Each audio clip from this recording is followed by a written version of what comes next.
নমস্কার বন্ধুরা, শুভ সকাল। চলে এলাম নতুন একটি ভিডিও নিয়ে। সকাল মানেই ব্যস্ততা, সেই ব্যস্ত মানুষদের মধ্যে আমি একজন। সকালবেলা দেখতেই পাচ্ছ আমি টিফিন বানাচ্ছি। বাড়ির ছেলেরা খেয়ে কাজে বেরোবে, টিফিন নিয়ে যাবে, সেই জন্য আমি ডিম পোচ বানাচ্ছি। এর আগে চা বানিয়েছি, এবার হরলিক্সটা গুলে নেবো। তারপরে দেখতেই পাচ্ছ ওখানে মুড়ি রাখা আছে, সঙ্গে পাঁপড় ভাজা আর একটু চানাচুর।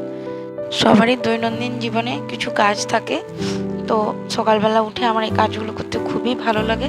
সত্যি কথা বলতে প্রথমের দিকে আমার ঘুম থেকে উঠতে খুবই বিরক্ত লাগতো, কিন্তু এই কাজগুলোর সঙ্গে আমি অভ্যস্ত হয়ে গেছি।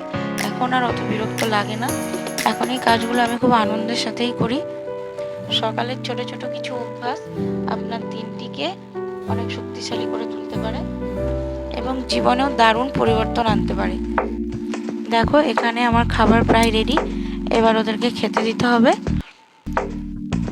যাই হোক, অনেক বকবক করে ফেললাম। তোমরা পারলে সকালে তাড়াতাড়ি ওঠার চেষ্টা করো, এতে শরীর মন দুটোই ভালো থাকবে। ভিডিওটি কেমন হলো সেটা জানিও। ভালো লাগলে লাইক কমেন্ট শেয়ার করো, চ্যানেলটি সাবস্ক্রাইব করে আমাদের পাশে থাকার অনুরোধ রইল। ধন্যবাদ।